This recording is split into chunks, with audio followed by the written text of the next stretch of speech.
สวัสดีค่ะนี่คือช่องทุกเรื่องในโลกใบนี้วันนี้เรามาดูประวัติความเป็นมาของการพัฒนาเครื่องบินทิ้งระเบิด F117 Nighthawk ที่เรียกได้ว่าเป็นเครื่องบินล่องหนลำแรกของโลกกันค่ะ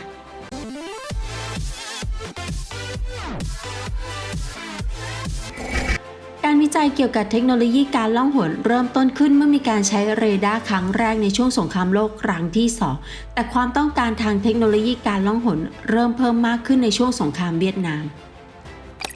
ในสงครามเวียดนามเนื่องจากเครื่องบินของอเมริกามากกว่า 1,000 ลำถูกทำลายโดย SAF ขีปนาวุธพื้นสู่อากาศนำโดยเรดาร์ของสหภาพโซเวียตกองทัพอากาศสหรัฐได้เพิ่มความจำเป็นในการพัฒนาเครื่องบินขับไล่ที่เรดาร์ไม่สามารถตรวจพบได้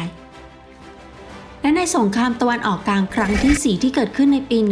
1973 เครื่องบินขับไล่ของอิสราเอลจำนวน 109 ลำถูกทำลายภายใน 18 วัน โดยกองกำลังอียิปต์และซีเรียที่มีโซเวียตสนับสนุนอยู่ และนาโต้ทำการจำลองสงครามกับสหภาพโซเวียตในยุโรป โดยอิงข้อมูลจากสงครามตะวันออกกลางครั้งที่ 4 และผลที่ออกมาก็ทำให้ตกใจว่านาโต้จะสูญเสียเครื่องบินขับไล่ทั้งหมดภายใน 2 สัปดาห์ สหรัฐอเมริกาจึงเริ่มพัฒนาเทคโนโลยีการล่องหนอย่างจริงจังในขณะเดียวกันก็มีการวิจัยเทคโนโลยีเกี่ยวกับการล่องหนอย่างก้าวหน้าในโซเวียตด้วยเช่นกันเปียเตอร์ อูฟินเซฟนักคณิตศาสตร์อัจฉริยะกำลังทำงานเกี่ยวกับแบบจำลองทางคณิตศาสตร์ที่เรดาร์ไม่สามารถตรวจพบซึ่งใช้หลักการของเรดาร์เพื่อตรวจจับคลื่นแม่เหล็กไฟฟ้าที่กระทบกับวัตถุแล้วสะท้อนกลับนั่นคือเมื่อคลื่นเรดาร์กระทบวัตถุคลื่นเรดาร์จะไม่สะท้อนกลับและได้ศึกษารูปร่างของทางคณิตศาสตร์ที่หักเหในทิศทางต่างๆเขาเริ่มทำการวิจัยในปี 1954 และในปี 1960 ได้ประกาศผลการวิจัยเกี่ยวกับรูปร่างที่สามารถหักเหคลื่นเรดาร์ได้อย่างไรก็ตามในขณะนั้นวิศวกรทางด้านอากาศยานของสหภาพโซเวียตเชื่อว่าถ้าสร้างเครื่องบินขับไล่ตามทฤษฎีของเขาตามหลักอากาศพลศาสตร์แล้วไม่สามารถสร้างเสถียรภาพของอากาศยานได้และทฤษฎีการล่องหนของเขาก็ถูกลืมในสหภาพโซเวียตในทางกลับกันสหรัฐอเมริกาเริ่มพัฒนาเทคโนโลยีการล่องหนที่ระบบการป้องกันทางอากาศของสหภาพโซเวียตไม่สามารถตรวจจับได้และทีมงาน Skunk Works ของ Lockheed Martin ยังได้ทำการวิจัยเกี่ยวกับเทคโนโลยีการล่องหนแต่เนื่องจากเครื่องบินขับไล่ล่องหนต้องใช้แนวทางใหม่ทั้งหมดที่แตกต่างไปจากเครื่องบินขับไล่ที่มีอยู่แม้ว่าวิศวกรของ Lockheed Martin จะพยายามก็ตามแต่ก็ยังล้มเหลวอยู่มาวันหนึ่งแดนนี่โอเวอร์โฮเซอร์แห่งทีม Skunk Works ของ Lockheed Martin ได้ค้นพบบทความเกี่ยวกับการหักเหของคลื่นเรดาร์โดยบังเอิญซึ่งตีพิมพ์ในสหภาพโซเวียตในปี 1962 ซึ่งนั่นก็คือวิทยานิพนธ์เกี่ยวกับเทคโนโลยีการล่องหนที่ศึกษาโดยนักคณิตศาสตร์ชาวโซเวียตที่ชื่อว่าเพียเตอร์ อูฟินเซฟทีม Skunk Works กระตือรือร้นศึกษาเกี่ยวกับวิทยานิพนธ์ของอูฟินเซฟและเริ่มดำเนินการค้นหารูปแบบการล่องหนที่เหมาะสมที่สุดตามทฤษฎีของเขาโดยผ่านการสร้างแบบจำลองโดยคอมพิวเตอร์ในรูปทรงต่างๆจำนวนมากมายและรูปทรงการล่องหนที่เหมาะสมที่สุดที่พวกเขาพบก็คือรูปทรงเพชรแดงและปัญหาก็คือรูปร่างใหม่นี้ไม่ได้เป็นไปตามหลักอากาศพลศาสตร์อย่างที่วิศวกรชาวโซเวียตที่คิดไว้ก่อนหน้านี้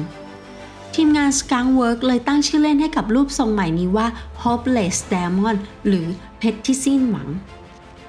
อย่างไรก็ตาม DARPA ซึ่งเป็นสถาบันวิทยาศาสตร์การป้องกันประเทศของสหรัฐได้อนุมัติการออกแบบรูปทรงเพชรของทีมงาน Skunk Works ในเดือนเมษายน 1976 และลงนามสัญญากับ Lockheed Martin เพื่อผลิตเครื่องบินทดสอบเป็นเครื่องบินขับไล่ล่องหนทดสอบจำนวน 2 ลำเพื่อตรวจสอบประสิทธิภาพการล่องหนและประสิทธิภาพการบินภายใต้ชื่อรหัสว่า Half Blue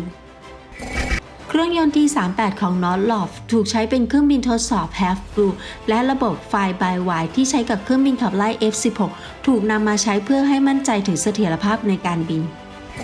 เครื่องบินทดสอบนี้เสร็จสมบูรณ์เมื่อวันที่ 1 ธันวาคม 1977 หลังจากนั้น 2 ปีและถูกส่งไปยังทะเลทรายเนวาดาและเริ่มเที่ยวบินการทดสอบอย่างลับๆแต่กลับล้มเหลวระหว่างเที่ยวบินทดสอบในเดือนพฤษภาคม 1978 และกรกฎาคม 1979 ตามลำดับอย่างไรก็ตามมีการตัดสินใจที่จะผลิตในปริมาณมากโดยมีการเสริมเพิ่มเติมข้อมูลที่รวบรวมในระหว่างช่วงการทดสอบเนื่องจากมันแสดงให้เห็นความสามารถในการล่องหนที่ยอดเยี่ยมซึ่งในการทดสอบไม่สามารถตรวจพบได้โดยเรดาร์ที่ดีที่สุดในขณะนั้น และในวันที่ 18 มิถุนายน 1981 เครื่องบินต้นแบบ YF-117A ลำแรกก็เสร็จสมบูรณ์และการบินครั้งแรกก็ประสบความสำเร็จเครื่องบินขับไล่ล่องหนใหม่นี้ได้รับการตั้งชื่ออย่างเป็นทางการว่า F117 Nighthawk เครื่องยนต์ที่ใช้คือเครื่องยนต์เทอร์โบแฟน GE404 จำนวน 2 เครื่องเพื่อเพิ่มประสิทธิภาพการล่องหนให้สูงสุดมีการใช้ปีกหางรูปตัว V เป็นครั้งแรกและรูปทรงฟันปลาการออกแบบเพื่อลดความร้อนของท่อไอเสียของเครื่องยนต์ใช้วัสดุดูดซับคลื่นเรดาร์โดยใช้พื้นฐานของเทคโนโลยีการล่องหนที่ทันสมัยคุณลักษณะที่โดดเด่นที่สุดของ F117 คือมีลำตัวรูปทรงเพชรภายนอกที่ใช้การออกแบบมุมที่คมเพื่อหักเหสัญญาณเรดาร์ที่เข้ามาและทาสีดำเพื่อรองรับการโจมตีในเวลากลางคืนF117 ไม่ติดตั้งเรดาร์เพื่อป้องกันไม่ให้ศัตรูตรวจจับเมื่อมีการใช้เรดาร์และได้รับการออกแบบให้บินโดยใช้ GPS และระบบนำทางเฉื่อยเท่านั้นด้านอาวุธยุทโธปกรณ์ติดตั้งระเบิดดำวิถีด้วยเลเซอร์บังเกอร์บาสโตจำนวน 2 ลูกและเจดำที่มีน้ำหนักมากถึง 2.3 ตันในช่องเก็บอาวุธภายในดังนั้นจึงเป็นไปได้ที่จะโจมตีด้วยความแม่นยำสหรัฐอเมริกาเก็บเรื่องราวเกี่ยวกับเครื่องบินล่องหนไว้เป็นความลับและได้ประกาศอย่างเป็นทางการถึงการมีอยู่ของ F117 สู่สาธารณะในวันที่ 10 พฤศจิกายน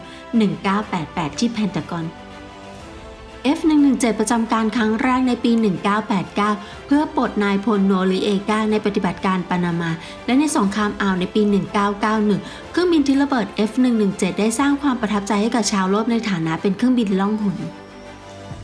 เครื่องบินทิ้งระเบิด F117 จำนวน 45 ลำถูกใช้ในสงครามอ่าวโดยทิ้งระเบิด 2,000 ตันในจำนวนเที่ยวบินทั้งหมด 1,271 ครั้งแม้ว่า F117 จะมีสัดส่วนเพียง 2% ของกองกำลังทางอากาศทั้งหมดแต่ 40% ของระเบิดที่ใช้ในระหว่างสงครามอ่าวถูกทิ้งโดย F117 และพิสูจน์ประสิทธิภาพของเครื่องบินล่องหนโดยสร้างสถิติว่าไม่มี F117 แม้แต่ลำเดียวที่ถูกยิงระหว่างปฏิบัติการเมื่อสหภาพโซเวียตล่มสลายในปี 1989 สหรัฐอเมริกาได้เสนอตำแหน่งศาสตราจารย์ให้กับอูฟินเซฟในมหาวิทยาลัยแห่งหนึ่งในอเมริกาซึ่งเขาเป็นผู้ให้พื้นฐานทฤษฎีสำหรับเทคโนโลยีการล่องหนและให้ย้ายครอบครัวทั้งหมดของเขาไปยังสหรัฐซึ่งเขาไม่ทราบว่าเทคโนโลยีการล่องหนที่พัฒนาโดยสหรัฐอเมริกานั้นสร้างขึ้นจากวิทยานิพนธ์ของเขาและเขาก็รู้สึกตกใจมากเมื่อรู้ในภายหลังทีมพัฒนา Skunk Works ซึ่งพัฒนา F117 ให้ความเคารพเขาในฐานะนักวิทยาศาสตร์และเรียกเขาว่าอาจารย์และยังได้รับการสนับสนุนทางการเงินสำหรับการวิจัยในขณะที่ทำหน้าที่เป็นศาสตราจารย์ในมหาวิทยาลัยแคลิฟอร์เนียและรัฐบาลสหรัฐได้ถามอูฟินเซฟว่ามีวิธีตรวจจับเครื่องบินล่องหนหรือไม่เขาเสนอทฤษฎีพื้นฐานสำหรับหลักการตรวจพบโดยการกล่าวว่าเครื่องบินล่องหน F117 จะตรวจพบโดยเรดาร์ในไม่ช้าเขากล่าวว่าพวกเขาต้องการเรดาร์ใหม่เพื่อตรวจจับเครื่องบินล่องหนและเสนอเรดาร์ในรูปแบบใหม่เช่นวิธีการแยกเรดาร์ที่ปล่อยคลื่นเรดาร์กับเครื่องลับที่ตรวจจับคลื่นสะท้อนตามที่เขาคาดการไว้เมื่อวันที่ 27 มีนาคม 1999 เป็นเหตุการณ์ที่ F117 ที่เข้าร่วมในสงครามกลางเมืองโคโซถูกยิงโดยขีปนาวุธ SA-3 ของเซอร์เบียคาดว่าซากเครื่องบิน F117 ที่ตกได้ตกอยู่ในมือของจีนและรัสเซียและเชื่อว่ามีผลกระทบอย่างมีนัยสำคัญต่อการรักษาความปลอดภัยทางเทคโนโลยีการล่องหนและเทคโนโลยีการตรวจจับโดยจีนและรัสเซียหลังจากเหตุการณ์นี้กองทัพสหรัฐได้เปลี่ยนหลักการปฏิบัติโดยให้เครื่องบินล่องหนต้องปฏิบัติภารกิจร่วมกับเครื่องบินที่ติดตั้งสำหรับสงครามอิเล็กทรอนิกส์ F117 ถูกปลดประจำการในปี 2007 เมื่อ F22 Raptor ปรากฏตัวขึ้นแต่ได้รับการเก็บรักษาไว้ในสถานที่สามารถนำกลับมาใช้ใหม่ได้ทุกเมื่อและเป็นที่ทราบกันดีอยู่แล้วว่ายังคงใช้งานอยู่เป็นครั้งคราว F117 ได้รับการพัฒนาโดยสหรัฐอเมริกาในฐานะเครื่องบินล่องหนลำแรกของโลกแต่ดังที่ได้กล่าวไว้ข้างต้นมันเป็นเครื่องบินทิ้งระเบิดที่ได้รับการประชดว่าถูกสร้างขึ้นตามทฤษฎีที่พัฒนาโดยสหภาพโซเวียตซึ่งเป็นศัตรูหลักของสหรัฐอเมริกาในขณะเดียวกันในฐานะที่เป็นเครื่องบินขับไล่ที่มีอิทธิพลต่อเทคโนโลยีการล่องหนของจีนและรัสเซียซึ่งเป็นคู่แข่งรายใหญ่ที่สุดของสหรัฐอเมริกาอาจจะกล่าวได้ว่าเป็นเครื่องบินล่องหนที่มีอิทธิพลอย่างมากต่อการพัฒนาเครื่องบินขับไล่ล่องหนสมัยใหม่ข ขอบคุณสำหรับการรับชมหากชมเราชอบรบกวนฝากกดติดตามแล้วแชร์ให้เพื่อนๆให้ชมกันให้เยอะๆนะคะและท่านผู้ชมยังสามารถเป็นผู้สนับสนุนช่องเพื่อช่องของเราสามารถดำเนินการแบบนี้ต่อไปได้โดยผ่านทางเลขที่บัญชีที่ขึ้นให้อยู่นี้ขอขอบพระคุณสำหรับการสนับสนุนทุกช่องทางขอให้ท่านและครอบครัวมีความสุขสุขภาพแข็งแรงพบกันใหม่คลิปหน้าค่ะสวัสดีค่ะ